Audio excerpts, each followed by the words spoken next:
kubugumiriza. Twagala omuntu ayogera ekintu nga you mean it. Ng'okitegeeza. Kuba ebyaddala mukimanyi bulungi twawangula akalulu tetunnabaako okukola kye tulina kukola ki.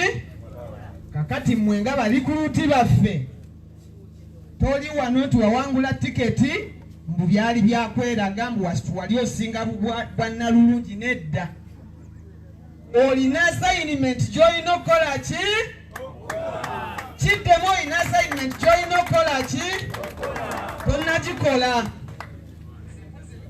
Mwena mutunuulidde bwa sipiika simanyi mutunuulidde yaki bye mutandise okukayanira. Tulina okukola ekisoboka okulaba nga Kyagulanyi ayingidde mu ki? Kampala, Wakiso, Femanduso. Mukimanyi. So mbeegayiridde bw'osiriikirira nga tonnalowooza lugoye lw'ogenda kwambala ng'olayira okozeewo ki? Soko osiriikirire gwe wennyini okozeewo ki nga tonnalowooza mmotoka mpya gy'ogenda gula na musala gwe bagenda kuwa. Towawangudde na maanyi go. Saagala odde wano otulimbe bumemba wa palamenti kansala wawangudde mbu kubanga obadde olina ssente nnyingi mbu wabadde oli mulungi nnyo mbu wabadde okoze nnyo okoledde abantu. Wawangudde lwakuba mukama wange Bobi Wine agenda kuwandiikibwako mu byafaayo. Ye bate esoze y'emyezi 4 newangula akalulu Uganda yonna. Mwani byabakama tukimanyi obuzaabuza naye oli krite ne fesi erabika by'oyogera si by'otegeeza. Okimanyi njagala otulaga eddyala fomu ku dyala fomu district pa district otugambe wano Kyagulanyi yafunye bwa buti Museveni yafunye bwe buti. Tukoyo tubuzaabuza. Twagala Kyagulanyi mu ntebe kubanga kye twalwanirira bannayuganda kye baagala. Mwani Museveni tosobola tugamba nti wawangudde n'obulwanga district y'emu ejaganya ne mubweti wadde katawuni kanso. Sekyo kiraba n'omwana omuto. So mbeegayiridde tetuva mu bintu by'okubuguumiriza. Division mayors, MPs temwawangudde nti mwadde mulina amaanyi. Nyeko mukimanyi you had no money but mwawangudde lwa masse. Njagala okulaba omubaka wa palamenti ku 62 be tulina. Katusuubire temwajja wano kufuna tiketi just. Abamu mwawangudde tiketi ate ne mulwana abannuupu n'abatunuulidde. Mwawangudde tobalina ssente tewali yali akumanyi n'owangula tiketi ate n'olwana meeya wo wa division.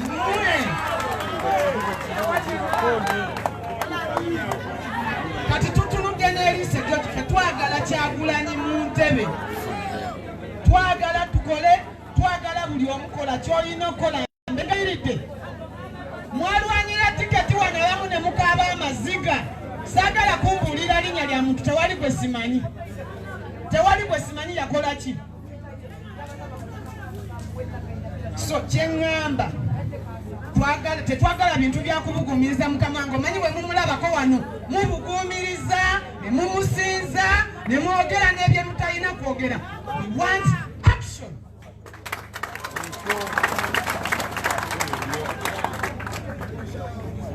Twagala kulaba nga tukola district bbiri ffekka tusobola okukolawo impact. Mukama Katonda abankumbi. Weyanziza kade manyi atandika butandisi amaanyi nga mpulira mangi. Okay, tugenda kukola bwe tuti. President nga bwe mbagambye alina gyadduka naye yakiriza nti olunaku lwa bakansalazi. So tugenda kukola bwe tuti. Buli division egenda tuwa abantu babiri, omusajja n'omukyala, abagenda okujja wano boogere mu ddakiika emu. Kati usijja kuvaawo wano kubanga tukuma obudde. So abe Makindye baliwa 2 people, male and female.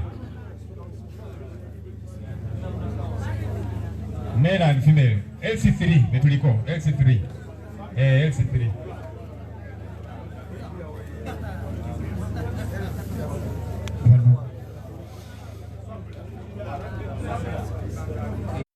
abali Makindye baliwa?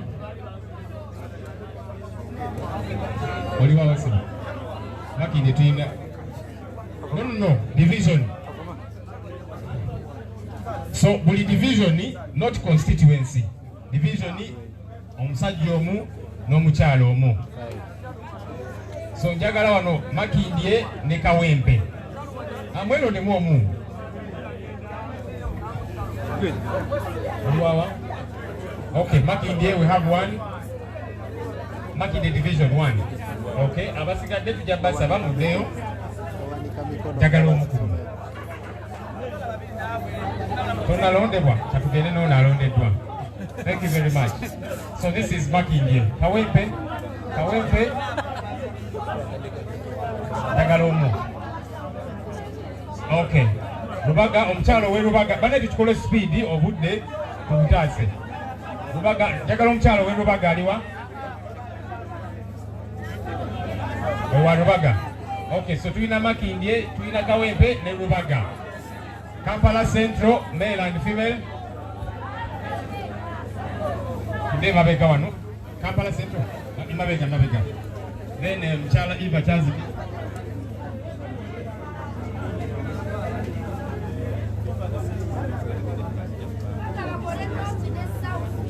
Nedda bannange tugenda kukola per division kubanga obudde tebuliyo.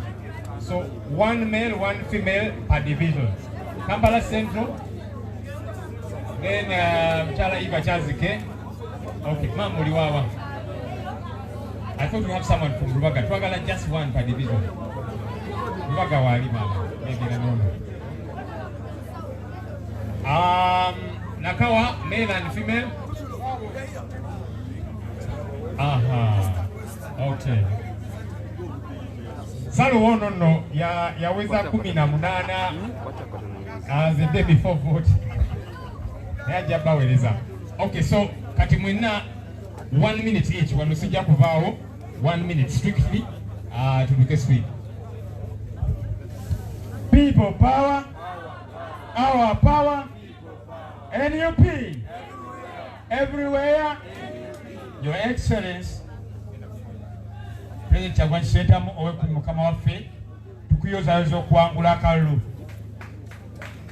Several honorable members of parliament, my MP Nyeko Derek elect, tukuyozaayoza ne byonna byotukoledde.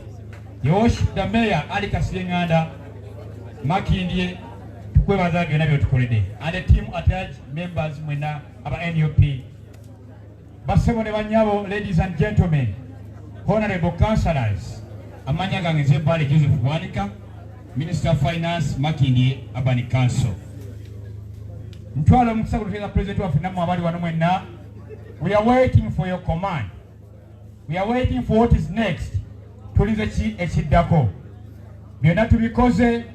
Your Excellency atubuuza ki ekiddako ekigenda mu maaso. Sebo mukama waffe tukutegeeza tugenda kulwana paka ku muntu asembayo. We shall do what is necessary to go to Entebbe mu Entebbe. God bless you all. Bane bakansala abali wano obudde tetubumala mu introductions ate biki just otubulire erinnya lyo ne the very quick comment in a minute. People power, our power, NUP, everywhere. I'm standing here on behalf of Kawempe as a division. Fenna tukimanyi bulungi nti Kawempe zezimu ku constituencies ebatwalanga ezisobola okutriggeringa each and everything bw'oba otunuulidde structure y'e Kampala. Ntwala akakisa kano okutegeeza Your Excellency nti tuli wamu naawe era tetugenda kwetiririra mu mbeera yonna. Nze nzikiriza nti osobola okubaako ky'okola nga bw'oba ototunuulidde kikyoli n'obaako gw'okyusakyusa n'obaako message gy'osendinga mu fomati yonna gy'oba okoze eki ogitutte. Obubaka bwange bugenda eri aba NRM kuba mukama wange Kawempe baagadde nnyo tunafuya. Aba NRM baagala okubba obuwanguzi bw'abantu naye twayimiridde wamu era ntwala n'akakisa okwebaza komanda nga emeya tuyimiridde wamu nga tiimu era bwe tunaaba ekitole division zonna okuviira ddala wansi ne tufollowinga chain of command tuteeka okutuusa mukama waffe entebe mu ntebe, temuggwaamu maanyi.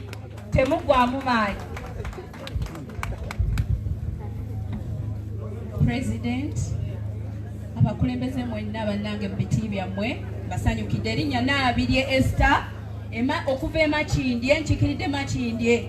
Bannaye President webale kubeera n'amasannyalaze. Nzaani fe baani banne njagala mukkirize nti amasannyalaze gano gava ku Kyagulanyi, ate nga Mukama Katonda yakola ki? Ye yamutusindikira. Naye nze nzize wano okutegeera plan B kyekyoka. Abavubuka bonna bambuuza mukyala ya plan B ki? Sebo, tuli ready for any plan B, we are more than ready. Banange basebo ne bannyabo twekiririseemu tetugwamu maanyi. Mwenna mbalaba mannyogoze dda. Njagala bannange tukole ekintu kimu, Kyagulanyi akyalina tulayira mu Gwakutaano. Sebo plan B tugiseewo. Sebo tulayire wamu sebo mukwano. Nze kyemmanyi gwe president wange era bannange abantu be Makindye bakusumidde nnyo era nga bali wamu naawe. Tetuli mu kunyolwa wabula tulize plan B. People power, our power.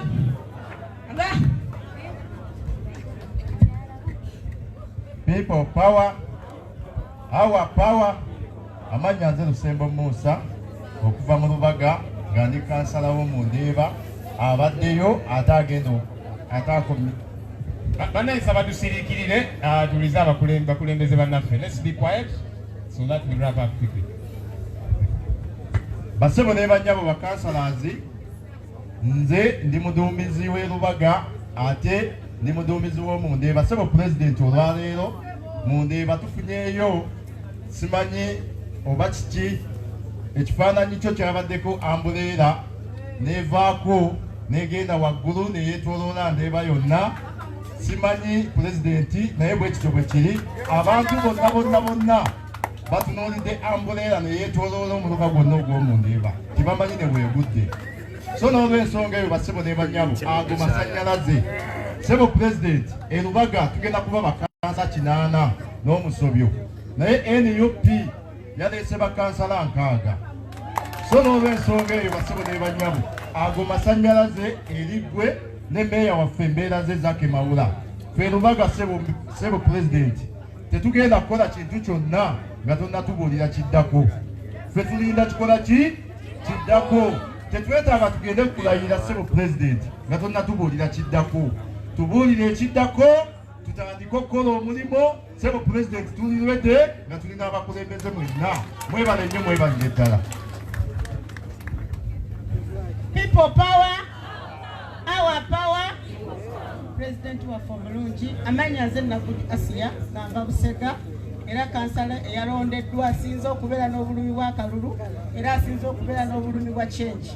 Naye bannange abantu ffenna abali wano, nze ndi musomesa wa social change, naye kyenjala okubabuulira bwe tuba tukola ebintu bya change tetudimandinga muntu omu. Buli muntu olina olubindi lw'okwebala entuuko olina olina otandikira. Mulekerawo okujaana okubuuza President plan B. Oba olina plan B tandikira w'okola ki? Woli okugeza abakyala nga Masai Wangai ab'e Kenya batandika tebalina muntu gwe bakoze eki gwe babuuzizza.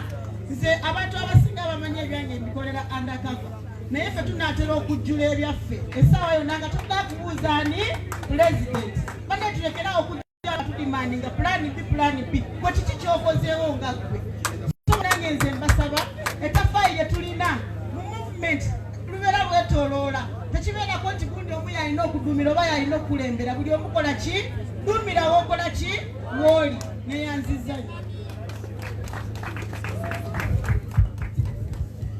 People power, our power, NUP, everywhere. Mr. President, my name is Akampulira Walakira Ubanga Kenen.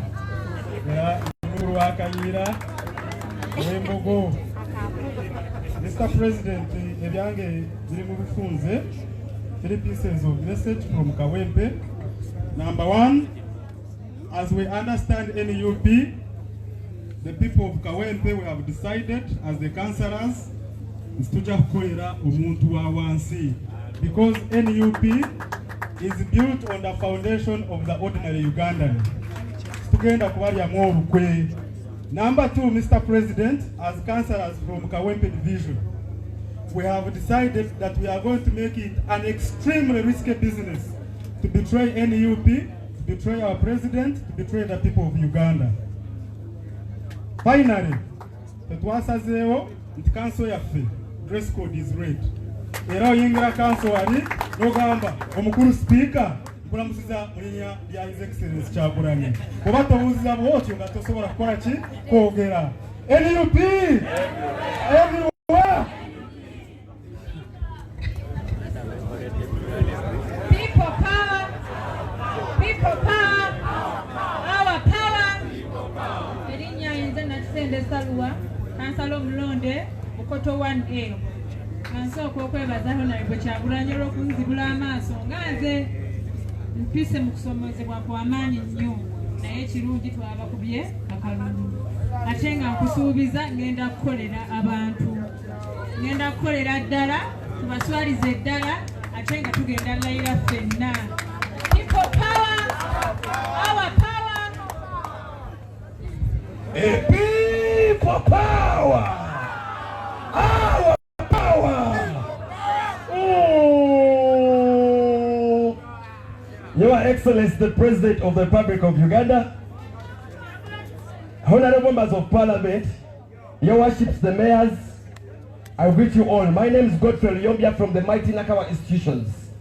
Yeze Kansala achikirira MOOPS, UICT, MTAC, ne Nakawa vocational. Bugamba bubiri wokka, bakansalazi buvunaanyizibwa baffe okutandika na leero okuddayo mbalozi. Abali waliwo ebigambo ebitambula tubirabanga ebiri comic naye nga bya nsonga. Wali eyagambye n'agamba nti kati bakansala ba NUP oba bakulembeze ba NUP mujje mutweyanyo tubategeere.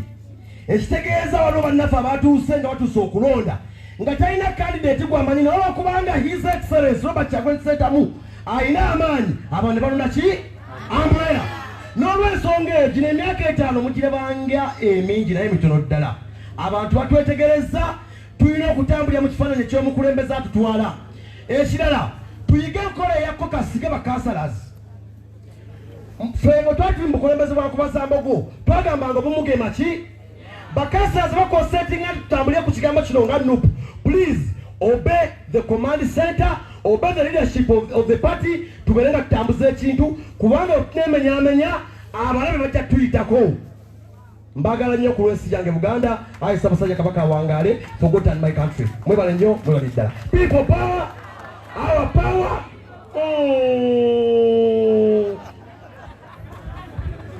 Watu wagambye eliwa institutions, zino MOOPS naki?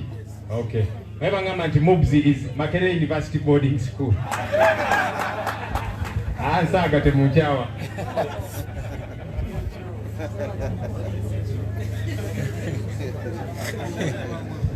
The people power, our power.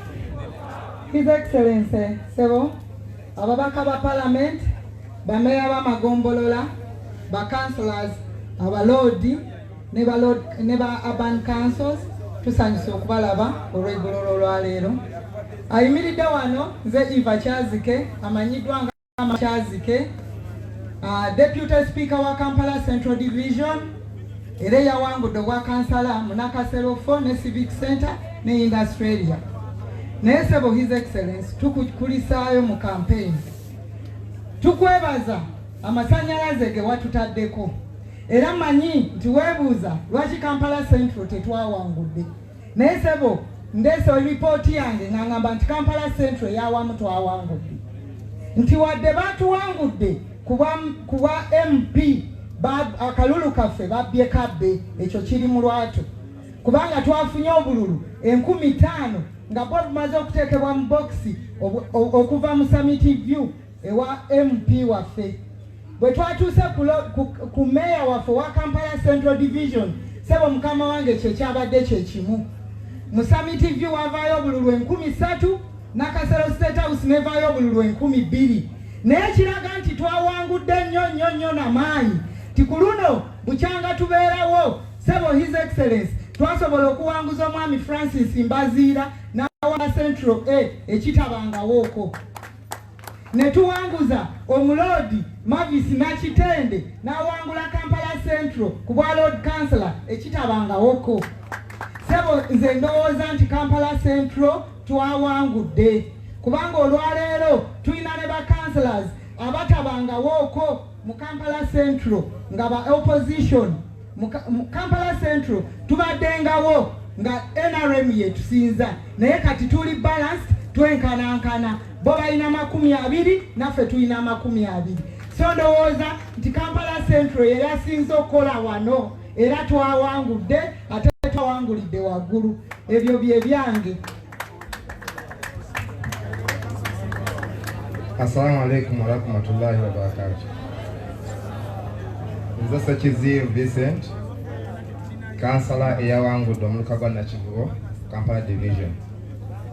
Nkaluubirizibwa nnyo olunaku ebiseera ebimu His Excellency okuba omubala gwaffe ogwa NUP nga tuli mu bungi bwe tuti kubanga abantu abasinga obungi betubeeramu tulinamu bannakigwanyiza abeeyagaliza ebyabwe, tulinamu abatubega.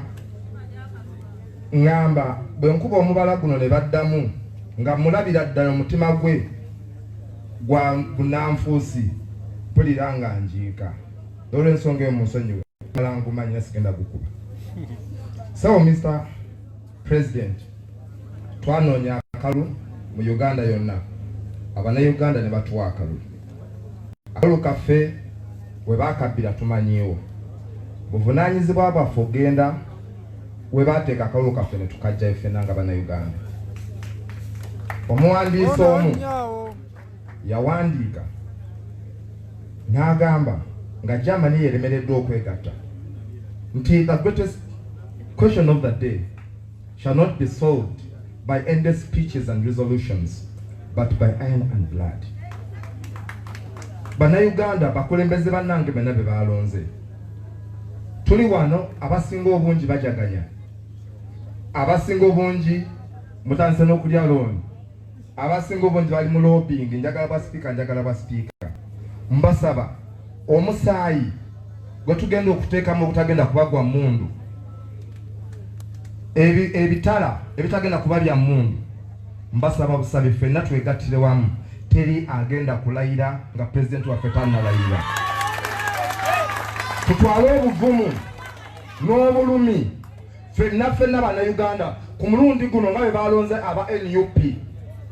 Gwe bw'oba weewoze nga banja ekutwala tukukkiriza genda, naye ffenna twegattire wamu mu ddoboozi eryawamu tugambe ab'e Lubaga, ab'e Nakawa, ab'e Makinje, president amala kulayira naffe ne tukola ki? Abantu bwe banaawulira nga tusibye ebokisi eyo ne tuginyweza bagenda kutwegattako ffenna tusobole, bajja kutegeera nti tuli siriyasi, twabadde tetwagala bufoofo, twabadde tetwagala bakansala, twabadde tetwagala bameeya. Mwebale nnyo, mwebale ddala. Tweyanziza bannange, bannannyini mmotoka oba bajjidde mu zino kubanga waliwo yaŋŋambye nti naye bakansala abamu beyanzisa mmotoka bajje nga bali smart. Sha bakansala bo tebabeerako na zaabwe. UBD 337Y, UAV 5360, UBD 337Y, UAV 5360. Bane bananyini mmotoka zino mudduke, emipiira bagigyeko bwemulwawo ne engine zigenda. Mudduke ku mamotoka gammwe. But seriously, bananyini mmotoka zino mwapakinze mu kkubo. So kati banneighbor ba presidenti tebalina bwe bayitawo. Kakati tuba tukoze empisa mbi awo. Please go immediately and move these cars. Banneighbor baffe basobole okuyitawo. Twagala bagambe nti ate kati president akyaza abantu ab'effujjo ab'empisa embi mupakinze mu kkubo. UBD 337Y, UAV 560. Musibe banneighbor abagala okuyitawo mupakinze mu kkubo tudduke ku motoka zaffe ezo. Lastly, nga sinayita president waliwo munnaffe kyali waffe abasinga mumanyi nga Selector Devi yakavamida. Twamusabye ababuuzeeko mu ddakiika emu n'ekitundu naye abazeemu amaanyi. Omanyi kiba kyakabi nnyo oli bw'abanga avudde mida yakomera mayina ayinayiga oluyaayi ng'avudde mu kkomera naye n'abakakasa nti nedda tetulina kupowa tetulina kupondoka. Selector.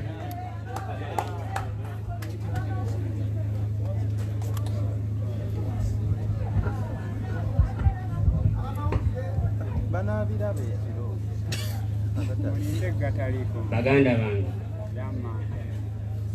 nga sinnababuuzaako mwebala okuwangula Museveni mwana mwamukuba kalunga ni mida boy nempuliranga sanyusa nnyo okubalaba mwenna mwebale kunsabira nnyo era mbasaba musabire nnyo baganda baffe bananga abasajja bali mu kutta abaana baffe bananga abasajja bali mu kutta baganda baffe bamaama abasajja bali mu kutta abaana bammwe muzze ku midaala muzze mu kutunda ennyaanya mulwanira botiki z'engoye batabani bammwe bafiira ekitalya olw'okuba temusobola kuvaayo kwogera bataata olw'okuba olina tayaasi olw'okubanga olina wali twipu z'omusenyu nnyojja zijjayo RDC yagambye kyoyogera mutabani wagenda okuddira mbigera alikirali abasajja balindiridde mutta kubanga Museveni atuwamba n'atutwala n'atutta. Nze nsobola okubanga nnyina omukisa nti mwanwaniridde kubanga abasinga mu mmanyi nganze nenze kunze sikyakabi bakoyi mu nsonyiwe abaana bafa bakansala abange abalungi mwebale kuwangula mwana abantu babeesize mwana naye mbasaba muleme kutuula butuuzi ekibuli kibeere kingi. Nze navuddeyo kubanga mwayimiridde navuddeyo kubanga mwayimuse ne mugamba aveeyo ono kyali atutya nnyo bw'oyimirira n'ogamba no teziwera 7 we ziba ziri 6 kati nga tannadduka kubanga atutya nnyo. Bannayuganda bali mu batta abasajja bajja ewange ku ssaawa 9 nga sirina musango nze sibbanga ku muntu sirina mmanja nti nali mulyazaamaanyiza sirina bwenvuma sirina bwenzalawa abasajja bajja ne bamenya ennyumba yange ne bankubakuba okujula okunzita okuva emagero okutuuka ku CMI nga sikyasobola kutegeera nti ono yetamale oba ono yekakumirizi. Baneiba bange bonna batya nga bamanyi nawedde abasajja nga bankuba bambuuza pulaani B banange pulaani B abantu yemwe pulaani B yemwe bebakwata ne babateekayo yemwe pulaani B yaabwe babatunuuliza amaaso bagamba abakulembeze tebatunulidde Bobi Wine ajja kuba pulezidenti ng'ali mu konvoyi kuba ye yawangula baamuwa yawangula tebalina kye bamugamba yawangula Uganda yonna tebalina kye bamugamba naye abantu mwe bwe bateeseyo ng'abamutuukako yemwe buliigi yaabwe batuusa kwoli mwe muyina amaanyi gaabwe muyimuke mubawe ekibuli tebajja kuva mu mayumba nga mutudde mutuuzi musibye amataayi muvimba baboyi mubeeremu mwana muyimuke mulwanire bakyalira nze debi musobola okunwalira kuba mummanyi nti oyo selekita kyali waffe yoyo naye olwo abaana b'omukirombe Ruzira abaana b'Erikasenyi abaana b'Egomba abaana b'Embaale abaana b'Ebusi eri gye tutatuuka bonna nga bagamba mwana akasajja kagende katufuze bubi. Museveni yali wa 36 yafuna kirowoozo kyagenda kuba mundu mu balakisi ffe twagenze mu bantu ne tubagamba bannaye leka tukyuse obuyinza mu mirembe lwaki temubuuka abantu kye bamagamba muzuukuke baana muzuukuke bakanza mmwe mulimu essuubi ly'abantu nze mbabuulira. Njagala nnyo okwebaza famire yange President mukyala wange mwana Kyoma simanyi kyafuwa n'abantu mwenna aba Uganda n'abali ebweru mwenna Lumbuye boy bagiyita chemical tebalina kye bagamba naawe kiyo nenga kyakabi nnyo bebaziza nnyo mwana mwebale kuwangula omuyekera twamuwangula talina kyatugamba bakuba abaana bamaama musirise njiddamu bakuba abaana bamaama musirise bamaama mwe mugenda okununula ensi eno nze mbabuulira bajjanye eddoboozi ly'omukazi mukyala wange yayimuse omuwaati yanwaniridde n'envaayo bigambo bye byokka abasajja amamilitary bakedde nga balwana nga ngamba nze nakolaki nze nakola kinze kwe baleetera emundu z'obugere obubiri enjegeri nzaani naye nga kyasi kigambo kya mukazi yabagambye mumpe bba wange bamaama abaana baffe bonna abaganda baffe bato baffe bakulu baffe bamakomera batujja mu militale abantu 23 ne batwala ebo bataddeko 2 nze owaasatu mu omukaaga n'ow'ensambo mu esatu abali anda mi bonna babalimandi nze ekitalya eri kattiro eri teriyo mirembe mwana muyimuke tulwanire baganda baffe mbeyanziza nnyo baganda bange.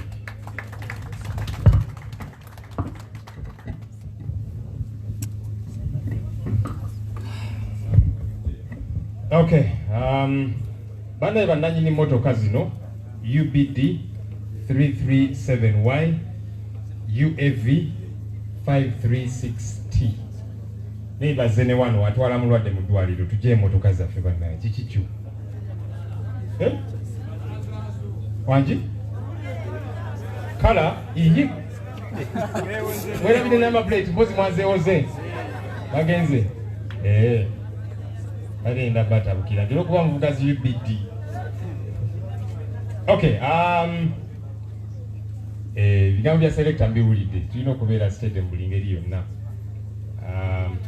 kuba Bannayuganda batuwulidde ffe nga sinayita president kanjogere bino ebigambo ebibiri. Tulina bannaffe ababadde batubuuza abanaye plan B kyeki babitubuuza eyo ne wano mubitubuuzizza bannange plan A, plan B, plan C paka plan Z yakujja Museveni buyinza. Sezo plan tewali plan A bwate kati yawukana ne plan B wakati bwemugamba nti plan B eruwa kulinga abagamba nti byawukana ne plan A, B, C paka Z oba yonna gyoyagala okukoma yakujja Museveni mu bukulembeze. Eyo plan tetunagituukiriza tukyagiriko mu buli ngeri yonna. Kyovudde natandise nga mbagamba nti yes tubayozaayoza mwe bali kuwangula naye akaseera k'okujaganya banaye tekannatuuka. Tukyali mu lutalo kujja Museveni mu bukulembeze. Eyo plan yokka gye tulina, tewali plan ndala. Era nga tubagamba nti nga temunnajaganya nga temunnacacanja muwambudde obwa kansala obwa MP nga nange mwendi nga tetunnajaganya nnyo kubanga nga bwe nabagambye wali tetwayingira lwokaano luno ng'abamu bagamba nti kati NUP muyina ab'opposition bangi mu parliament mugenda kufuuka ba leader of opposition. Bino ebintu twabiyingira kufuuka leaders of opposition, twabiyingira kufuuka leaders of government. Era ensonga eyo tukyagiriko mu buli ngeri yonna. Era nga twagala obbasaba kuba kati mufuuse baduumizi ku nsonga eno.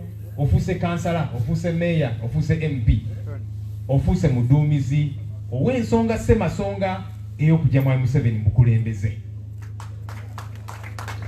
N'olwekyo tetussa mukono tugamba nti kaakati nze arrived kati nfuuse kansala, nfuuse meya, nfuuse MP, tukyali ku nsonga ssemasonga kubanga mazima amatuufu ba MP bangi nze njogera muko nabo ne Mwami Kyagulanyi atera obbagamba nti ye MP kaakati naye n'owa MP tebugasa nnyo ng'ali ku ntebe eyo ku ntikko akyatucunya akyatuliisa akakanja nga bannansi.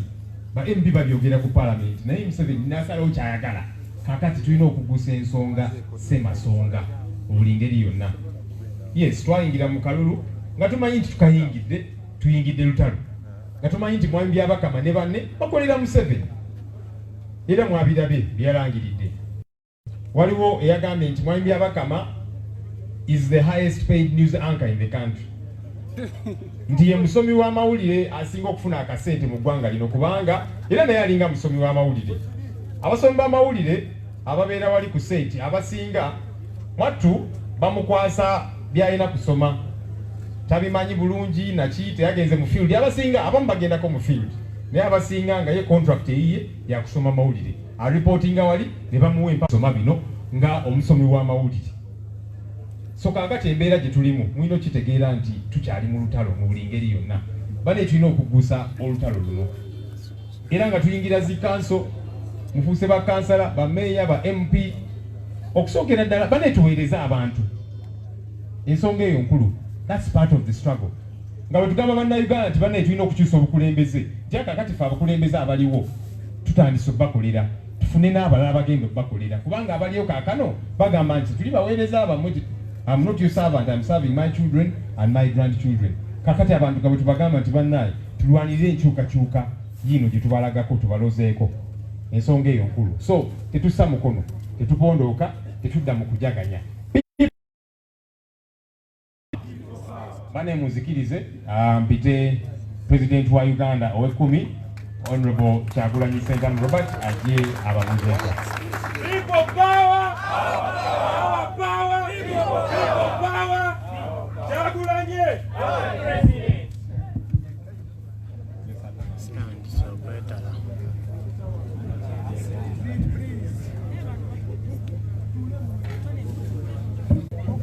Simanyoba n'abambala abulungi.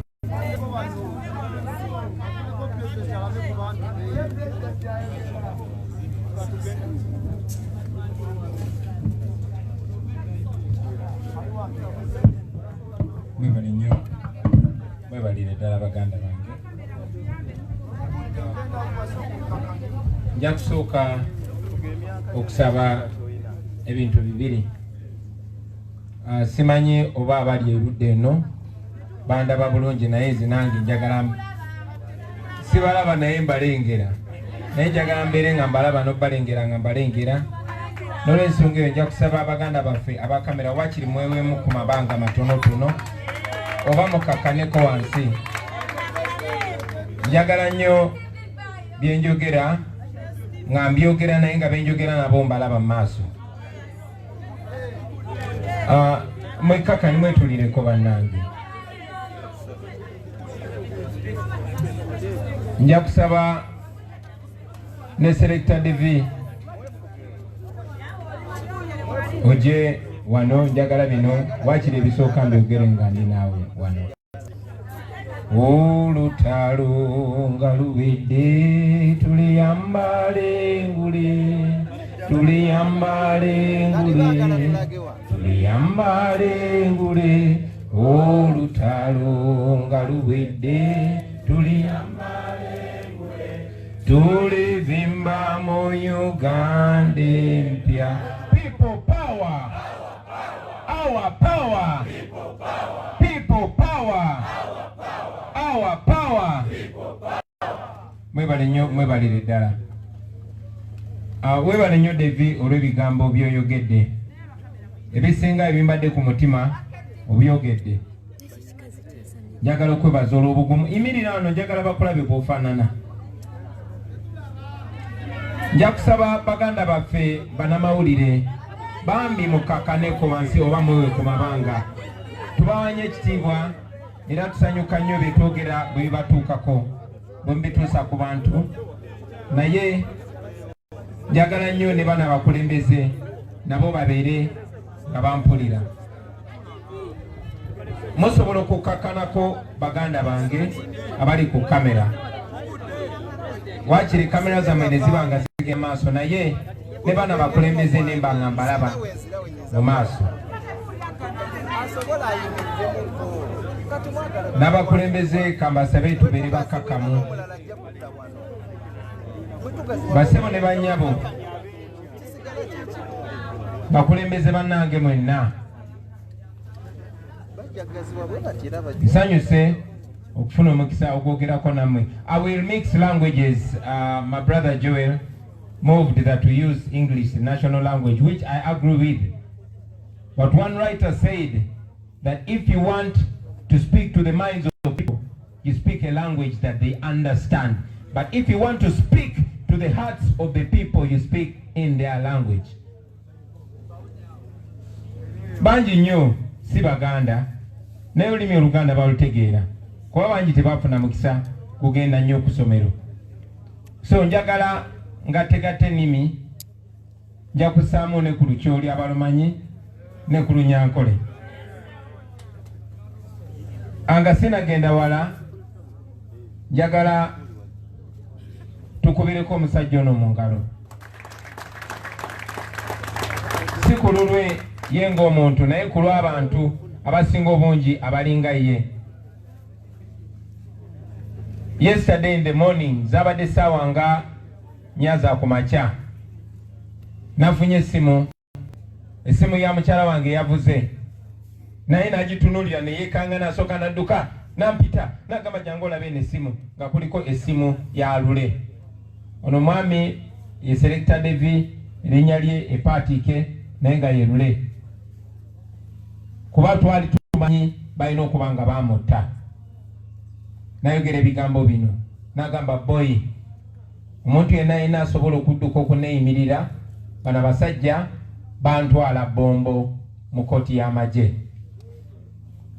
Ne tukakasa nti mulamu nensaba Honorable Ssekabira n'agenda bino byakoleddwa ne bamuyimirira mu kkooti y'amagye. Nasemba okumuwuliza twayawukana naye ekiro ekyo nga tumaze okulya ekyeggulo ffenna n'agenda wali ewuwe kuba tubeera ku kyalo kyekimu era abasirikale we bamujja nga 12 omwezi gwa January taddangamu kulabika paka kati okufaananako n'abantu abalala bonna. Naye nkoze bulungi bw'oyogedde ku bigambo ebyo kuba nze bwe nkulabye okiikiridde Sharon aliwa. Oyo Sharon yalinanga obuviiri nga bulasita nga abweyagaza nnyo nga yeepanka nnyo. Y'omu ku bannaffe bamukwatira lira ne bamusibira eyo gye bamusalirako enviiri. Ng'ono yalinanga olukubo lwa Kwame Nkrumah mu mutwe bazimusalirako mu kkomera.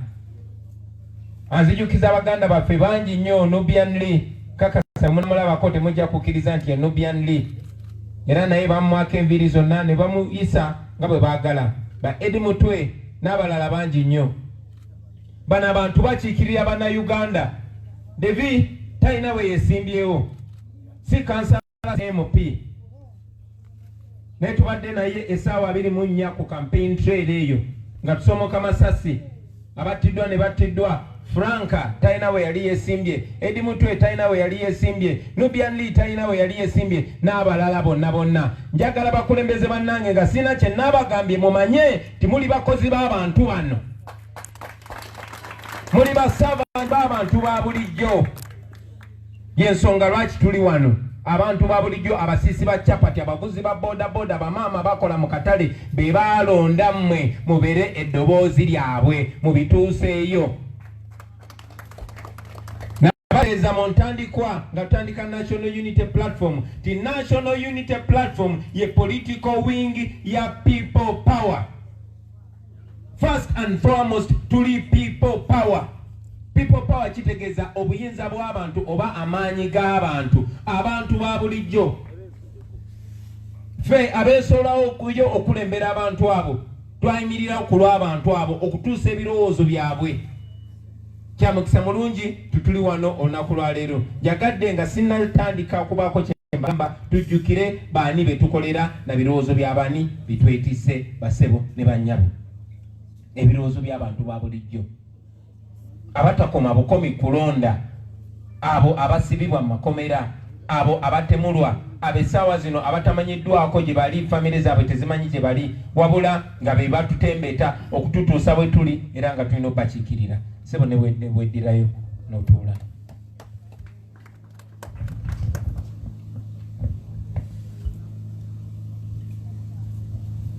Oluvannyuma lw'obbanjulira ensonga abasebo ne bannyabo munzikirize mbayozeyoze. Congratulations comrades. Mwebale kuwangula. Bwe ntunulira mmwe ndaba obuwanguzi bw'Abannayuganda. Olwaleero njagadde okufunza obubaka bwange mu bigambo bibiri. Okusooka nayagadde okubayozaayoza, okubakulisa, okuwangula, kuba twawangula. Jasi mmwe mwekka mmwe mwalangiriddwako naye twawangula ffenna. Nze kamwa kwogera bwe mulaba mulina kumpita president elect kuba Museveni twamuwangula. Museveni ng'akozesa mwami byabakama n'amagye ne banne nga bawambye zi TV ne zi radio stations ye wangamya bwe wangamya mu ntebe eyo naye talina kubeeramu. Twamuwangula. I can say that without fear of contradiction that we defeated Museveni decisively. So mbayise kubayozaayoza, mbayise n'obbagamba nti tebinnagwa. Tebinnakola ki? tebinnaba kuggwa. Bangi nnyo bafubye okubajja ku mulamwa. Mwami Museveni afuba nnyo okulaba nga wano wetuli awamulemye okusukka abajjawo. Afuba nnyo okulaba nga bannayuganda ateekawo ekifaananyi tutumuvinze on nesebo tebinnaggwa. Museveni twamuwangula era obuwanguzi bwa bannayuganda bulina okusomebwa nga bwe bulina okubeera. N'olw'ensonga eyo tebinnaba kuggwa, tebinnaggwa n'omulundi n'ogumu. Naye nga tebinnaba kuggwa, mwena mukimanyi nti nga 16 Mwami Museveni ng'alagira Mwami Byabakama bagenda ku TV, kambere precise, bakozesa TV yaffe gye bayita NBS okulangirira, era nawandise ne protest letter kubanga mu nsi ey'abagunjufu bw'wabaawo ky'otalinamu kyewemulugunyamu era okituusayo mu bwerufu ffe enkola yaffe. Ne balangirira Mwami Museveni nga tewali results n'ezimu ze basobola tulaga, nga baggyeko internet, nga basibye abantu bonna, nga nze wano majege geetoloddewo. Naye kyamukisa mulungi nnyo nti ebitongole byonna ebyamawanga amagatte, European Union, US n'abalala bonna bavuddeyo ne balaga Mwami Museveni nti tebigenda kubeera nga bya bulijjo. Mwami Museveni teyawangula, naye ng'ebitongole ebyensi ez'ebweru wa Uganda biri mu kubanja, abalina okusinga okubanja yeffe, kubanga nannyini mufu yakwata wakola ki?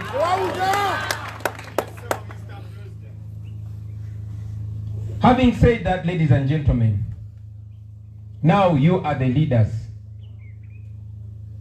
Ebisinga tujja byogera n'abantu, nemwe ng'abakulembeze obubaka bwange bwe njagala obbawa. Okusookera ddala, when you went out there to compete, initially we had not introduced National Unity Platform, so there were many candidates that wanted to run under the People Power brand. When we introduced National Unity Platform, era nga twagala okufuna candidate omwomu, bangi mwafuna flag, bangi tebafuna flag, ne mugenda mu kuvuganya newankubadde mwali mwogera enjiri y'emu. Nga bwe tuze nga tubagamba nti oluvannyuma lwa byonna obuyinza buddayo eriwa mu bantu, abantu ne bakola choice gye bakola. Manyi nti abangi mu mmwe mukyalina okwemulugunya, naye abantu ne batuleetera mmwe, kati tulina mmwe. Tekitegeeza nti be mwawangula baali tebalina mulamwa, kuba mwali mugaba obubaka bwe bumu. Bwe kiri nti tebinnaba kuggwa mikwano gyange, ate nga mumanyi nti Museveni ayagala nnyo okulaba nga twawula, kibakakatako mmwe ng'abakulembeze okumakinga sure nti ssaawa zino tugattiŋŋana. It is very, very important to see that we forge unity as forces of change. Bangi mwali muvuganya n'aba NUP bannamu, abalala bali mu biina birala naye nga bakkiririza mu mulamwa ogwa People Power. Era ne tu introducinga NUP, most importantly nga twagala okufuna simbo egenda otugatta. Katuli wano olunaku lwa leero, kikulu nnyo okulaba nga tufoginga unity eyo, kikulu nnyo okulaba nga tukwatagana ne bannaffe naddala abo abaagala enkyukakyuka. You are not each other's enemy. We should focus on the problem and the enemy. The problem of Uganda is Museveni and Musevenism. The enemy of Uganda is Museveni and Musevenism. Njagala ekyo mberenga mukimanyi mwenna. Mulabe wa Uganda ye Museveni, si kansala muno gwe mwavuganya naye, si oli gwe mwavuganya naye kuba meeyo oba kuba MP. Ekizibu kya Uganda ye Museveni. Kimusanyusa nnyo okulaba nga tulumagana ng'enseenene. Kimusanyusa nnyo okulaba kati ng'omulamwa gwe muddako gwa oli yannemesa okuyitawo, oli akola ki? njagala mmanye zenga kibagamba n'olwaleero nziramu ne kibagamba kyebifo byammwe bye babalonzeemu tebiina mulamwa nga Museveni akyali president wa Uganda. Era omulamwa gwaffe twajja under the hashtag we are removing a dictator. Ensonga lwaki na stepping out of gye bayita comfort zone nenesimbawo genda mu parliament nga njagala kozesa platform eyo kulwanyisa dictator. Yensonga lwaki tewansanganga muzi komiti za kosase za komiti kyendala lwaki kubanga Museveni bw'ayagala okozesa obwo abakasukire bu crumbs mu lwabo nga bwanyagulula eggwanga. So kati abagezi babuukirawo era nkimanyi nti kati mwe bagezi bannaffe. So kiri very important ne mukimanya. Sawa zino ayagala kuba tekera obufo obwo mu maaso. Anonya mumwe kati mwe ba elite. Omulamwa gwe twajja nagwo abantu bali bagala okweddiza nsi yaabwe era balaba nti mumwe kuba mwe bakansalazi mwe bakulembeze abatuukira ddala ku bantu. Abantu omulamwa gwe baliko tebaguvangako gwakweddiza nsi yaabwe. Mbasaba temubeera compromised kuba musobola okubeera compromised nga temumanyi na kumanya. Nga tomanyi kumanya nti ovudde ku mulamwa n'otandika getting comfortable. Ensonga lwaki mpisa ono omulenzi mumulabe be bano abantu betulwanirira. Mumbalira yaffe twabazenga abaana basuka mu 3,000 bali mu komera bangi tebamanyiddwako gye bali. Ono David tafunye budde bumalayo naye gye baadde bamusibidde wabadde nga 600. Abo abaana batunuulidde ffe batunuulidde mmwe okutuusa amalobozi gaabwe. Uganda is not a functioning state. No, it is not. Tebakugamba nti ogeze mu parliament ogenda kukyusa kinene. That is a fighting front. Ogeze ku front kuyimusa nsonga z'abantu naye ng'ensonga esinga obukulu bantu kubajja mu buddu bantu kubajja mu busibe. Kuba mumanyi nti Museveni kyayagala NRM caucus eringa parliament y'eggwanga. Ate nabo ne baba tebakkirizganyiza naye aleeta amagye n'eza helicopter ne zeetolola parliament. Si gwe gusoso kiraba. So njagala mmanye nti you're not each other's enemy. Abantu bwebanga for now oluvannyuma lw'okubba obululu obungi nti mwe bakulembeze sofa betwina on ground naddala mwe mu Kampala. Lwaki bino mbibagamba mu abali mu Kampala? Kubanga muli bakulu nnyo ekitandikidde ku mmwe kibona eggwanga lyonna. Mu kulonda kuno kwabaddewo mwalabye abantu kye bagambye. Mwakirabye n'omuzibe yakirabye. It's very, very important that you push that forward. You are not each other's enemy. Nakyogerako ebbanga erisusa omwaka nti buli muntu yenna ng'olaba byakola byanguya okugwa kwa Museveni oyo munnaffe. Wadde wa kibiina ki. Naye omuntu yenna gw'olaba nga byakola bitulemezako Museveni ne bw'abanga kugamba wa NUP oyo mulabe wa ggwanga. Ekyo mbasaba buli omu akijjukize munne. Very importantly. Nabadde nnyumyako ne mukwano gwange Dr. Besigye. Naddamu ekigambo kyaŋŋambako olumu ng'era tunyumya. N'agamba nze experience yange nzize ndaba nti the biggest enemies of the struggle are the winners, are those that win positions.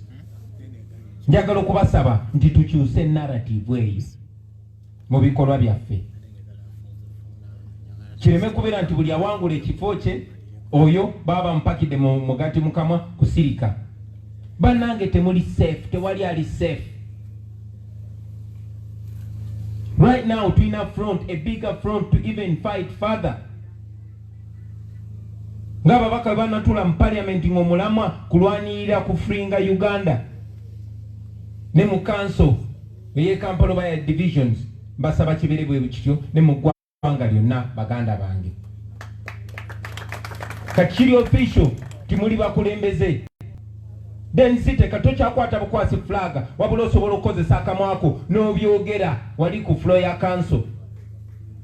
abaana ba ghetto bakola banga MP waabwe obanga MP debe ebituufu bannange mwenna ba councillors genda ne confidence eyo ngomanyi nti abantu bakusindise tebalina kye bagamba ate bantu mubadde temubatya naye nga nga abantu tebannabana balonda naye kati nga abantu babalonze ki kye babagamba tewali kye babagamba twabagamba mission 2021 not election 2021 twatandika ekisinde kya people power ng'omulama gwaffe gwakujjako muyeekera gwe bayita Museveni tegukyukanga mission gye tuliko yakujjako ani yakujjako nakyemalira gwe bayita Museveni ate nga tukikola mu mateeka tetukikweka tukibagamba lunye era njagala okubakunga buli omu akozese buli ngeri yonna gy'asobola ngeri non-violent ate ngeri mu mateeka okulaba nga tujjako nakyemalira Museveni. Mission twagitandika dda bangi nnyo nnyo mubadde mu kitunuliza Kyagulanyi njagala okudisa mbebaza olw'ekitiibwa n'omukwano gwe mumpa naye ate temunfuula ka Museveni kalala no nze siri overall nze nga mbagamba naawe osobola okubeera nga nze. My mission is to make sure we create as many Kyagulanyis as possible.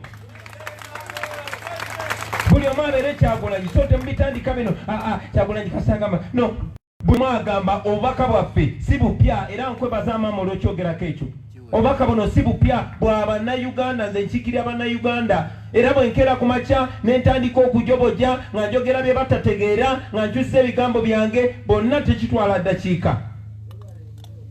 So njagala mmanye nti eno mission ya bannayuganda omulamwa guli clear buli omu agumanyi buli omu agumanyi sigenda kwetaaga kugamba saakera ku makya ne bagamba nti waliwo plan A ne plan B no bameka bampulira nga njogera ekigambo plan B plan eri emu plan A yakujjako Museveni mu buli mbeera yonna ensonga lwaki nkugamba tebinnaba kuggwa munfuno bakyenjogerako. So it is very important that you know it. The plan is to remove the dictator and we will succeed. Kisoboka gamba muno nti kisoboka. Yes, ate kigenda kubeerawo.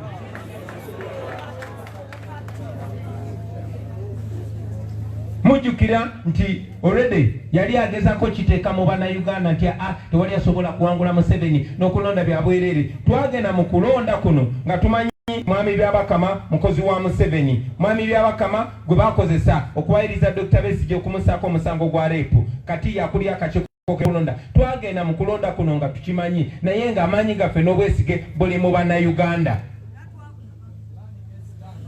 era ne tugenda ne tumuwangula newankubadde mwami Byabakama yalangirira birala.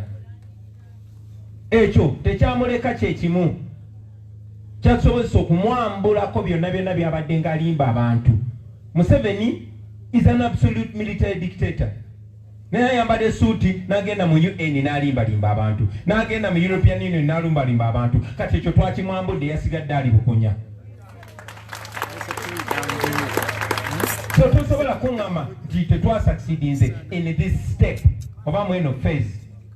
Mwabibye Byabakama n'abako byayogera naye n'omuntu ayonka akimanyi. So that is clear. We succeeded in that phase. We won him. Up to now, Electoral Commission oluvannyuma tekibeerangawo ne bibalema. Declaration forms twazikuŋŋaanya.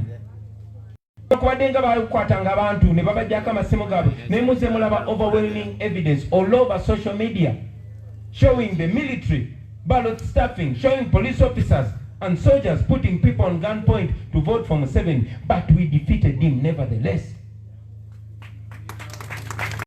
The presence of all of you is evident. Balwananga kuwamba Kampala, kati kuwamba Kampala kyokulala okusinga wano. So tukyamuvinga era njagala obategeeza nti twagala okukozesa buli kikolwa ekiri mu mateeka, buli step eri mu mateeka na buli step ekkirizibwa ensi yonna okulaba nga tujjako nakyemalira ate nga kisoboka. Bannamawulire abamu bankootinze bubi ne bagamba nti nagambe namuwadde mwaka mulamba nga Museveni atufuga.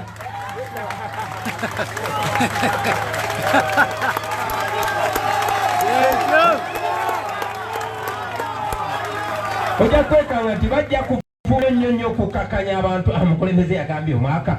My friend, tetusobola kugumiikiriza yadde omwezi.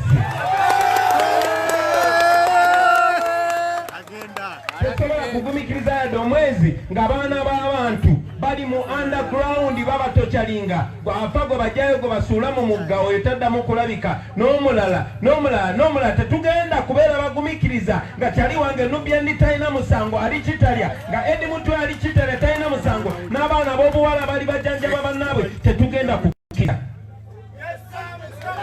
Ate nga betwogera byonna biri mu mateeka. Yensonga lwaki bwe bajja ne bakola effujjo ne beetoloola wano era tujja kukozesa ago amateeka gennyini. Bwe waawo abalamuzi babateeka ku gun point naye Uganda eri part of the global village. Museveni tabatiisatiisa oyo yatya dda. Survival ye n'olwaleero sente zonna beewola neewole. Kati eyo gyazeewola gye twalinyegere bwe tuti nga tumulabisa. Don't fear. You have no reason to fear at all. Okay? Zabandi badde banzitadda. Naye batya. Yes, bamanyi ensi balaba ate bamanyi n'abantu babalaba.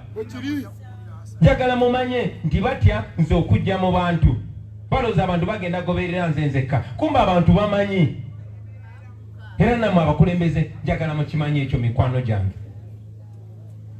So, njagala okubasaba mujjewo kiri nti ababa bawangudde ate be baba bapoyesa abantu basobole okunyumira obuwanguzi obwo. My friend, temulina kye mwawangudde.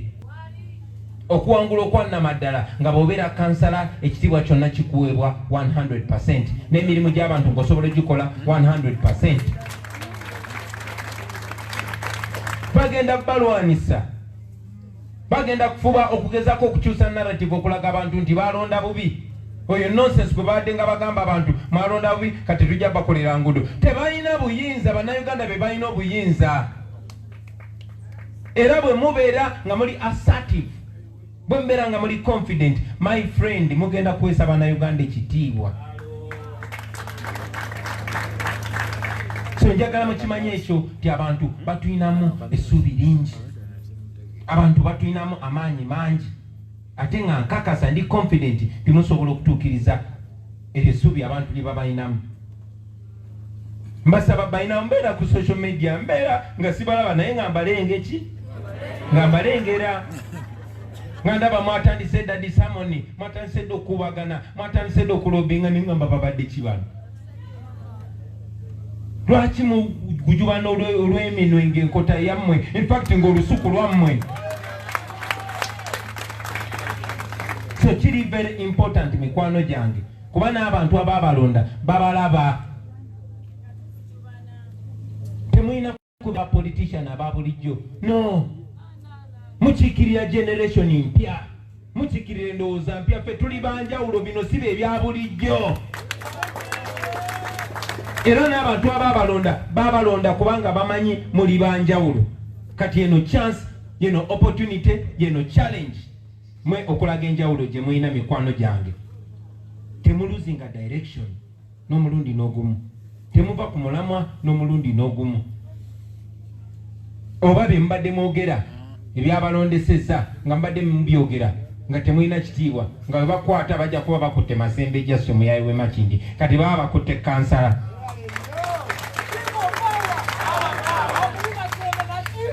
Kati balina kye batugamba? Tebalina kye batugamba mikwano gyange. Abantu babataddeyo. Ababataddeyo be bano ba common people. Kati abasibwa, abakubwa. Muli kumaanyi g'abantu. Buli omu ku mmwe balo obululu bumeka bwe wafunye. Omanye amaloboozi ameka g'olina okwogera. Omanyi abantu bameka abakwesiga, omanyi abantu bameka abakwinamu essuubi. Njagala mukijjukire ekyo mikwano gyange, buli woogenda okwebaka njagala omanye nti abantu abo tebakulonda kuba wasoma nnyo, abantu abo tebakulonda kuba abawa ssente, abantu abo bakulonda kubanga ogenda bawonya abakubi b'emiggo. No, abantu abo bakulonda kuba balina essuubi nti bwe beegatta bonna bonna ne beegattira mu ggwe ogenda kusitula amaanyi gaabwe ogongere kuba abalala tujjeko nakyemalira. So your mission yetuliko, it must be very clear to everybody. Very clear.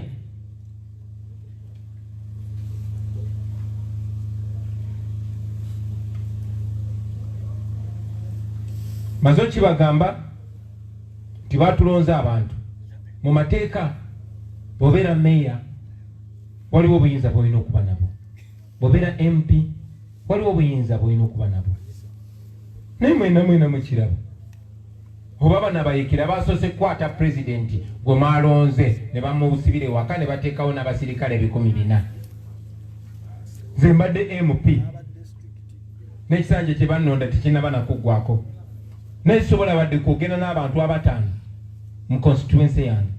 Honorable Zaake Mwalabeyo bamuyisizza, so temweyibaala mwenna.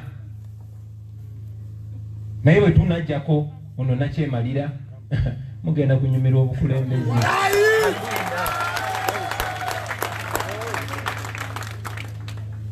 I think I've spoken so much Luganda, but I want to drive the point home. Nusifa wama ngende maso mu Luzungu oba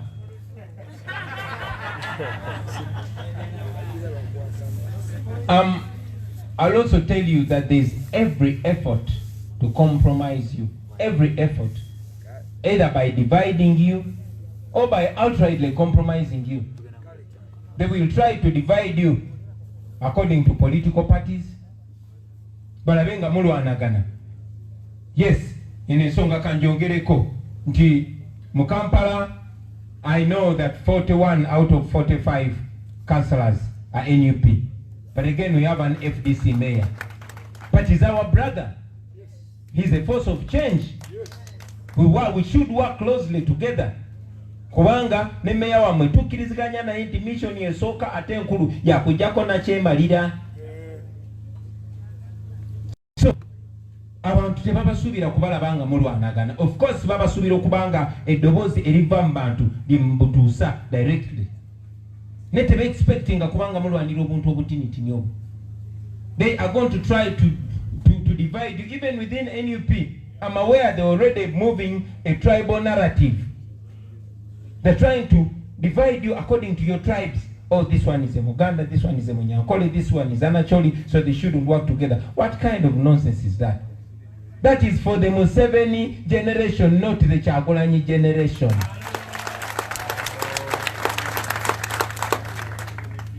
This area is a cosmopolitan area. Yensonga lwaki tulina banyeko, yensonga lwaki tulina bakampulira ng'ate tubaagalira tubeesiga, yensonga lwaki tulina ba Robert, tulina ba Muhammadi, tulina ba Kawalia Abubeka, tulina ba tulina amadini gonna, amawanga gonna, ebikula byonna. That is our representation as a generation. So don't fall prey to the Museveni tricks. Uyu yatidde, Museveni yatidde, bachali bange yatidde. So he's going to move everywhere to try and divide you. Don't lose track. We are removing Museveni and we shall succeed, I can guarantee you.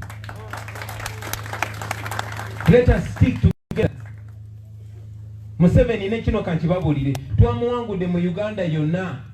Just mwabe Kampala n'ebitundu oba ebyetoolodde wano, abamu mwabadde bagezi nnyo musinga, abalala mwataddewo ekibuli ky'amaanyi. Manyi nti wangi nnyo gye twawangudde e Busoga, e Bugisu, e Kasese, e Kabale ne walala. We won square. But they announced sometimes the third person or the second person. Why? Because they wanted to present this as a Buganda thing. Of course it is not. So don't fall prey to that. in a free and fair election Museveni yamanya nti standing any chance. Ensonga lwaki yalaba tumutwala n'agamba kati mwe mundeke mwe basekandi mundeke mwe bakibule musoke mundeke mwe muzikasoke nziba akange. But that should communicate to you, friends. It should communicate to you how powerful the people are.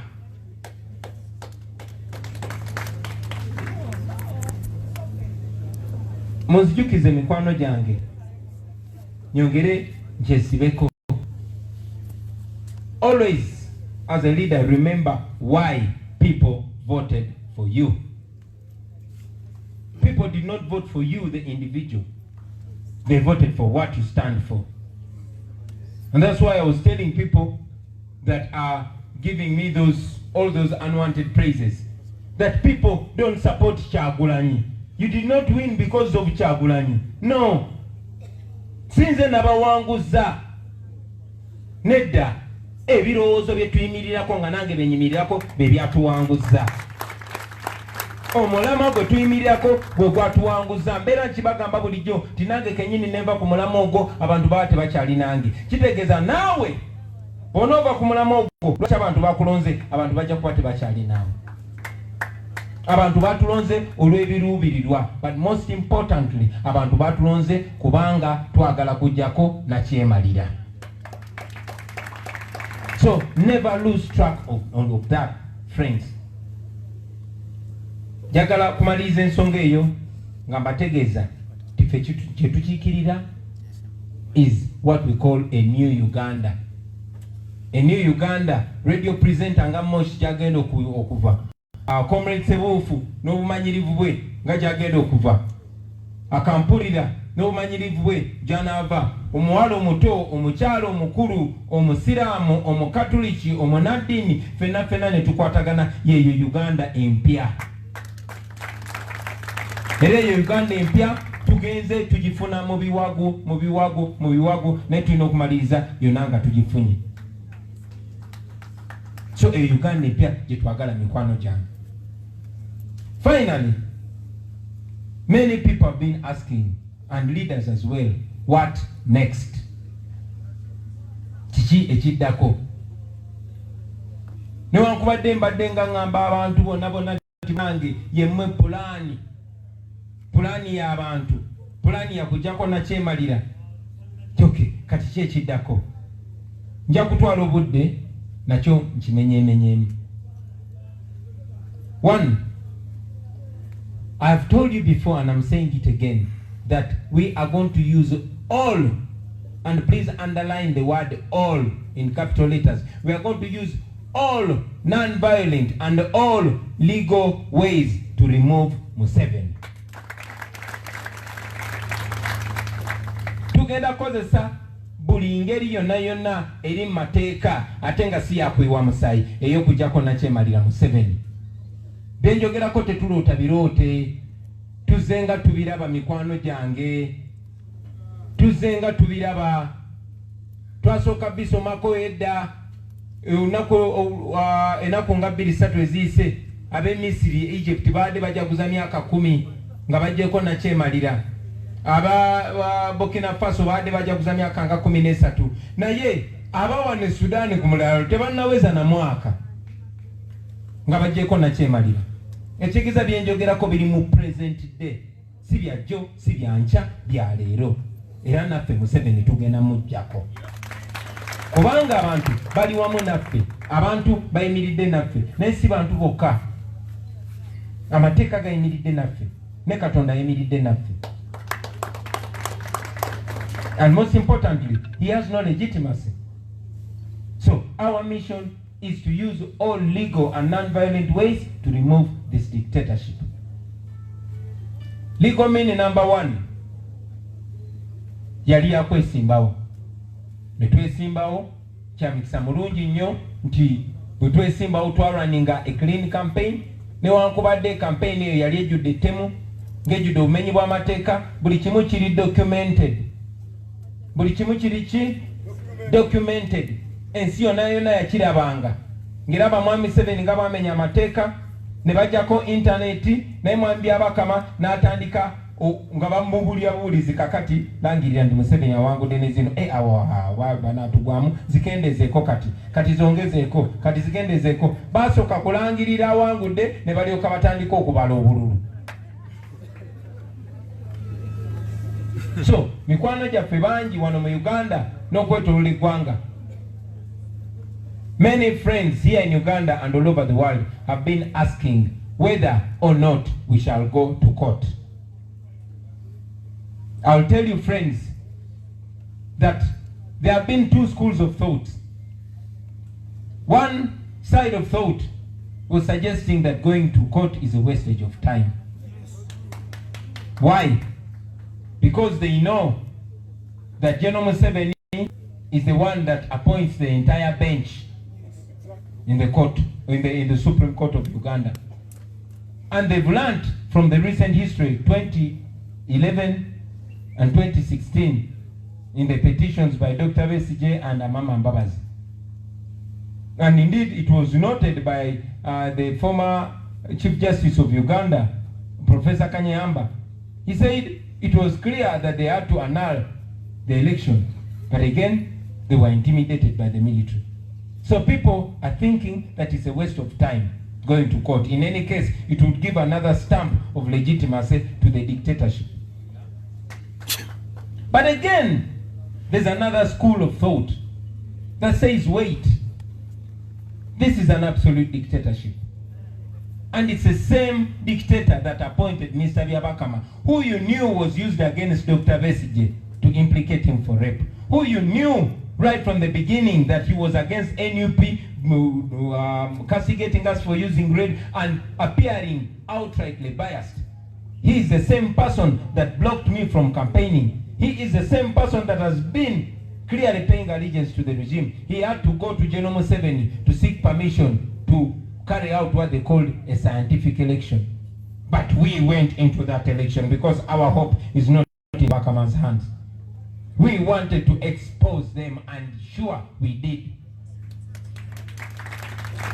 So they are suggesting that because we have overwhelming evidence that we won fair and square, we have overwhelming evidence of electoral malpractices, it is important to present it on a formal court and either achieve an overturn of this election or also strip the judiciary naked.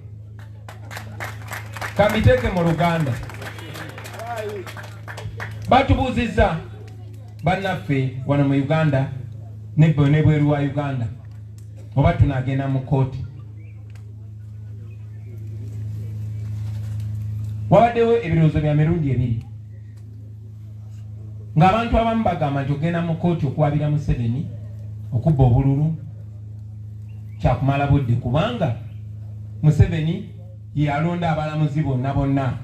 Tunulira abalamuzi Oweny-Dollo, abadde MP wa NRM, babadde ba minisita na Faith Moda n'abalala bonna. Kakati bw'otwalira omusango ate bagutyemule bagusale bagambe Museveni yabbye obululu. Era nga bamanyi nti kooti eyo bw'otunula omusango gwa 2011 ne 2016 gwa Dr. Besigye n'Amama Mbabazi, nga balabira ddala ekooti enkulu eya Uganda esala by'amatankane, kubanga abalamuzi Museveni abalonda. Era nga neyaliko Ssaabalamuzi w'eggwanga Professor Kanyamba yakiwandiikako mu kitabo kye, njagala obakonga mu kisome, bakiyita The Joys and Pleasures of Being Who You Are. Yagamba nti abalamuzi bonna baatula ne basalawo nti mu butuufu okulonda okwo kwalina okusazibwamu, naye batiisibwa amagye, era okugenda okeera ku makya nga banne bwe basazeewo okulonda kusazibwemu nga beekyusiza ne bigenda bwe bityo. Kale nno nga bagamba nti okugenda mu kooti kubanga ate okuyamba Mwami Museveni abeeyo agambe kati Bobi Wine twamuwangula n'agenda ne mu kooti naye ne tumuwangula katuliwo mu butuufu.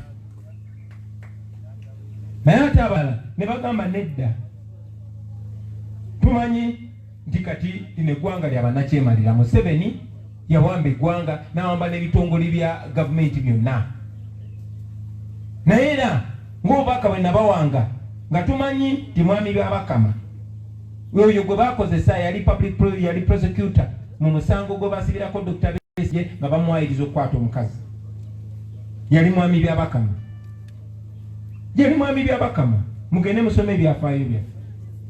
Naye kati ne bamusitula ne bamuteeka ano nga yasala wani awangudde okulonda. Era mwamulaba mwami byabakama nga gyagamba temulina kukozesa langi ya redi kubanga langi y'abantu balala. Yali mwami byabakama yakwata ekkubo. Of course mbumenyi bw'abateeka n'agenda n'abuuza candidate omu nga yagalamu olukusa ateeketeke kye bayita scientific election. Yali mwami byabakama yatukolokota nti tumenya amateeka ga covid n'ayita bakandidate bonna naye nga tayise Museveni. Yali mwami byabakama mu bumenyi bw'amateeka n'agamba nze kati ŋŋaaniddwa okukola campaign mu district ezaali zeetoloddewo. Yali mwami byabakama eyayawukana kwate gwe twatuvumirira ennyo mwami Kasujja.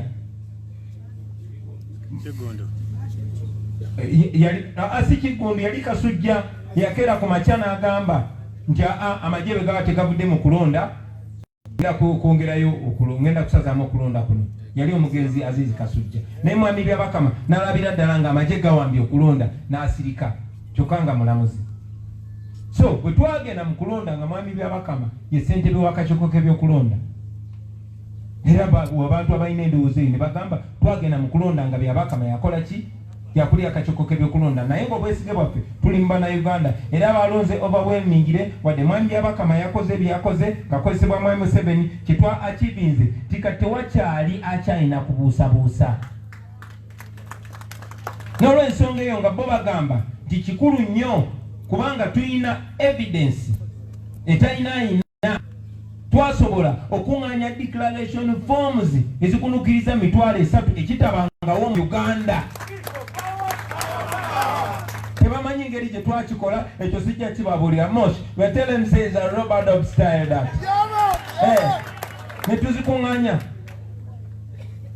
ne tulina evidence bangi muze mugiraba ku social media ng'abasirikale batikinga obululu ne babuteeka mu box, ng'abapoliisi batikinga obululu ne babusa mu box n'ebirala bingi nnyo.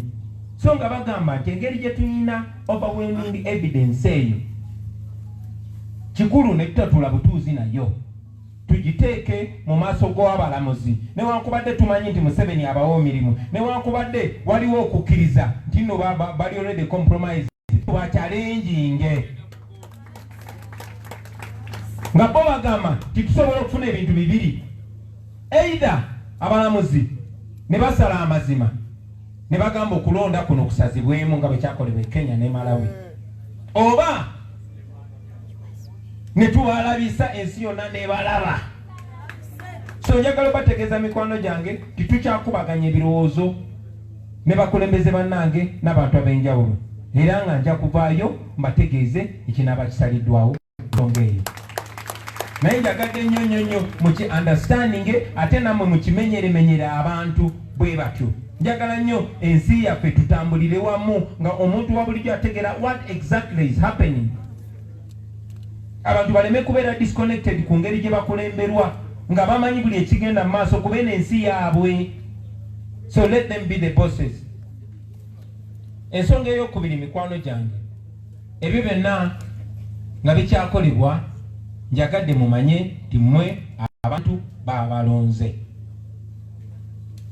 Tekibeetagisa genda mu kugamba nti nyinze kulayira nyinze kola ki. Njagala basindika mutandikirewo basebo ne bannyabo okugenda okuorganizinga abantu bammwe.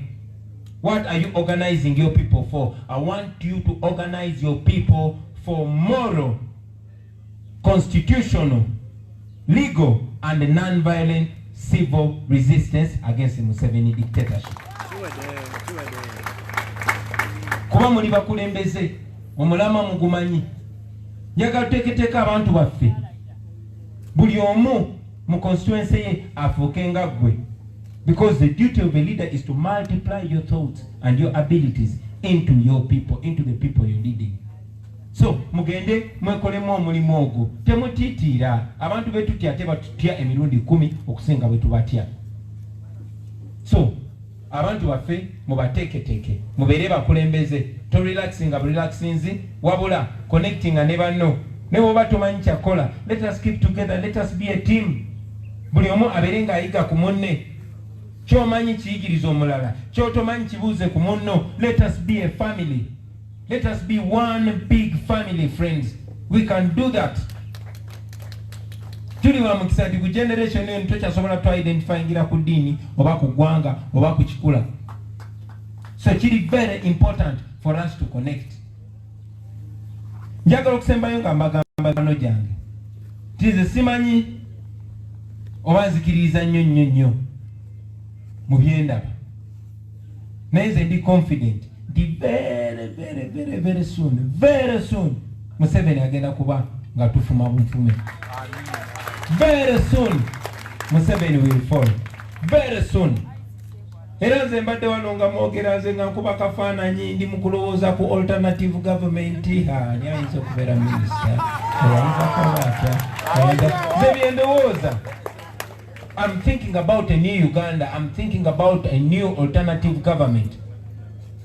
Era namwe ye mentality gye njagala muve wano nayo. Njagala mwerabe nga muli mu government kuba muli government. Bino si bya kusaaga. Bwe twali abato twabirootangako buloosi nti ghetto government ka tuli Uganda ni government. Era temwetunulira nga ba opposition. No, aba opposition balina kuba Museveni n'aba NRM ne banne. Mwe, you are government. The people of Uganda voted you into power. And the people of Uganda will assert their voices very soon. Omwe Museveni. So, njagala basaba mikwano gyange. Mutwale obudde. One, mwetunde nga bali mu government. But two, mwetunde nga a very serious government. A very productive government, a very helpful government, a very connected government to the people. One, muwininge more of the people's trust. Nga si kumanya bumanya bizibu byabwe na kubyogerako naye n'engeri gye tusobola obigonjoolamu. Era ekyo kijja kujja nga mukwataganye wamu. Mutwale obudde, muyige, manyi many of us are learning on the job. So, mutwale obudde muyige. Okwagala okuyiga tekitegeeza butamanya. Kitegeeza nti omanyi oyagala okweyongerako. Otegerera omuntu omugezi kwe kwagala kwe okwongera okuyiga. Take time and read. Just reading the Constitution alone and understanding it is a very small book. Njagala batasikinya mwena. Go read the Constitution of the Republic of Uganda. Ojja kuvayo ate ng'owanise n'ebbango nga Constitution ngetuwa obuyinza bungi nnyo. And then take time to read as much as possible. Read those papers that you get in council. Understand the governance. Kuba mutandise kati naye nze mbalaba wano we muli siwe mulina okukoma. Banange muli suubiri abantu. So mutwale obudde mu understanding ate nawe kyoyize genda okibreakingire down abaana. Twaha kyoyize genda okibreakingire down abaana bakimanye. That is the best way for us to transform this country called Uganda. Museveni mutandika omulabira mu past tense. Fetunule government egenda okuddako mmwe ng'abakulembeze. Kuba Museveni agenda gwa ate mu bbanga eritali lya wala naye bannayuganda balina okubeera nga balina government egenda okubakulembera nga tulina optional policies, nga tulina optional alternative, and that is you, friends, ladies and gentlemen. Banaye nsanyuse nnyo okufuna omukisa okwogerako nammwe. Njagala kusembyayo kye natandise nakyo ekyokubayozaayoza olw'obuwanguzi, ekyokubajjukiza nti tebinnaba kuggwa, ekyokubajjukiza nti tuli bakozi b'abantu, muli bakozi b'abantu. Temwalondeddwa just kuvimba, no. Mwalondeddwa kukiikirira abantu, kuweereza abantu. Amaanyi g'abantu abo abakulonze gakuŋŋaanira mu ggwe. Buli w'ozukuka lowooza ennamba y'obululu gye wafunye. Abantu abo bonna bakukkiririzaamu mukwano gwange. Abantu abo bonna bakulinamu essuubi. Ate tewali muntu ayinza kudisappointinga okuggyako ng'omwesize nnyo. There's a very thin line between love and hate. So njagala abantu abo baleme feeling disappointed. Njagala abantu abo bamanye nti ddala ffe Uganda empya. Wakati mu kusoomozebwa, wakati mu kulemesebwa, wakati mu kwagala ogulibwa, njagala obbasaba mu standing firm. You are the leadership. Offer leadership to the people. Offer leadership to all of us. Offer leadership to the next generation. Bana abaana bayiwawo omubiri. Twongere obbawo ensonga lwaki balina okuyiwawo omubiri. Sagala mbeerawo ku social media nga ndaba ba activists nga complaining about the leaders. Tetubawa nsonga complaining. No. We must not become the usual politicians. Abantu bako aba politician bannange. Abantu bako aba politician. I request that you be leaders and not politicians. Tugenda kuwesa abantu ekitiibwa. Abantu bagenda kufuna ensonga lwaki Museveni gwe badolooza ndi wakugwa mu wiiki emu ng'agwa mu nnaku ezitabo za wiiki. Ffe tusobola okuwaaba abaana amaanyi n'ava mu kkomera n'atandikira we yakomye n'enkya ne luli. Bannange njagala obbeebaza, njagala obbasabira Katonda abawa obugumu, abawa amaanyi, abawa obwesigwa eri abantu, but most importantly abawe empisa. Take time and learn our values as the National Unity Platform, which number one is discipline. Let us be disciplined. Let us be reliable. Let us have integrity. Let us have fidelity. But most importantly, let there be service. Let us serve people. Ekyo bwe tunakikola banaye mujja kuba mumpeseza nnyo ekitiibwa. Mujja kuba muweeseza Uganda ekitiibwa. Mujja kuba muweeseza generation yeno ekitiibwa. Mujja kukkirizisa abantu naddala abantu ba wansi ti ddala Uganda esobola okukyuka. Tusobola. Museveni kyayagala tubeere si kye tuli. We are much greater than that as a generation. So let us use this opportunity to exhibit it. Banaye mwebale nnyo mwebale ddala kumpuliriza. Mukama abampeera omukisa, Mukama abagumye. Mweyongere okwadvocatinga n'okwagitatingira bannaffe abali mu makomera. Abaana bangi nnyo basuka 3,000 abali mu makomera abatulugunyizibwa. Bangi battibwa ne tutamanya na kumanya. Ne buli weteekayo embeera mukitwale ng'omulimu gwammwe naddala mu abakulembeze. Munoonyereze ku baana abakwatibwa bali bameka. Baliwa buli wabawo ogenda mu kooti mugende eyo muconnectinge communities zibeere connected. Museveni alowooza nti bwe bansibira wano abaamaze naye muli bangi nnyo buli omu kummwe kati abantu bakukkiriza obeere Kyagulanyi. Tewali kuzikiza. Tugende mu maaso mikwano gyange kino tusobola okukikola era tukikole. Mwebale nnyo mwebalire ddala Mukama abampeera omukisa.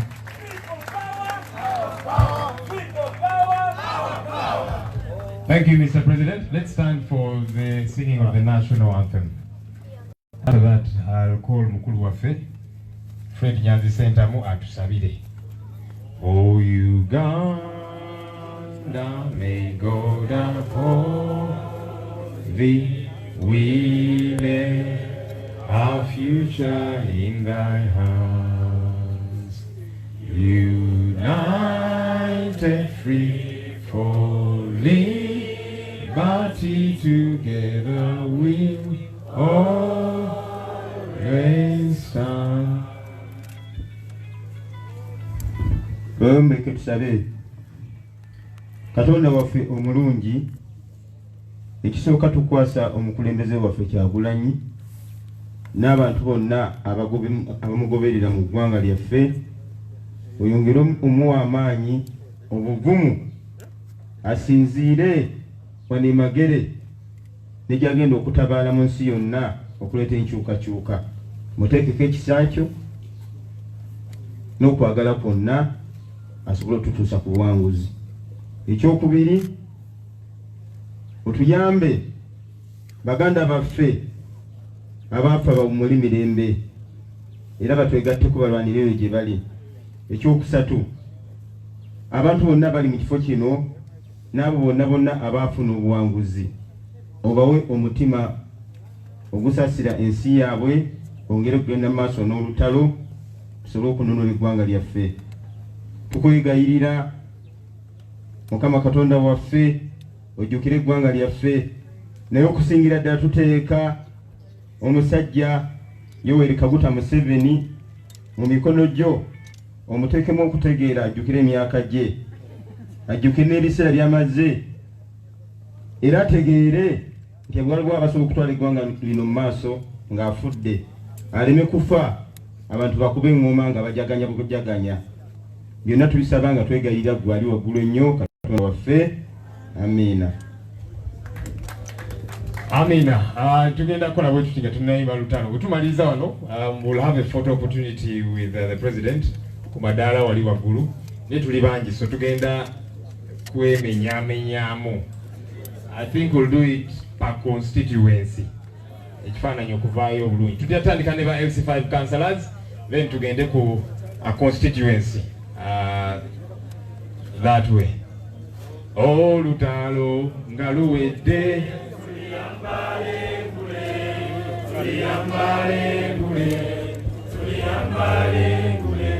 olutalo nga luwedde tuliyambale ngule, tulimba mu Uganda. People power. Our power. Okay, so abasigadde tujja basaba ndoza will remain around here. So tugenda tandika ne ba LC5 councillors waggulu wali they are following a president. After that tujja tandika Rubaga North, Rubaga South, Makindye East, Makindye West, Kampala Central, Nakawa East, Nakawa West, and so on.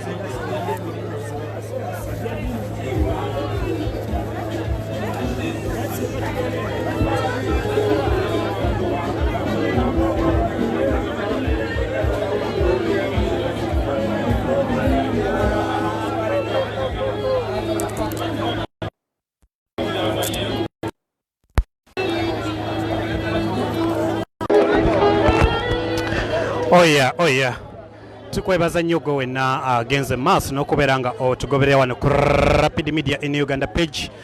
Embeera bwetyo bwetambudde wano mu State House e Magere maka g'Oweekitiibwa Robert Kyagulanyi Ssentamu, era nga Pulezidenti waffe omulonde luli emabega ko tubale tugamba nti addako kati aliko omulonde Pulezidenti w'abantu gwe twalonda nga bannayuganda okubeera nga akulembera eggwanga lino erya Uganda okutandika n'omwaka guno gwennyini gwe tulimu ogwa 2021 okutuuka ebisanja byanakola ki byanaba asazeewo naye kyemmanyi nga bwe yayogera nga bwazze ayogera ku constitution nti tegenda kusukkanga bisanja bibiri, so kitegeeza agenda kuba tasukka bisanja bibiri.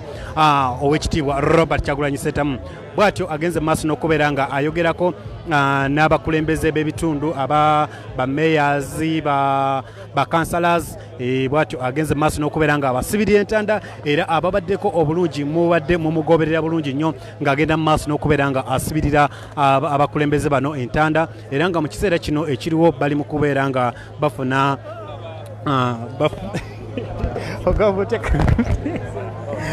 bafuna ekifaananyi ekyawamu mu nsonyi omuuko katono kikyate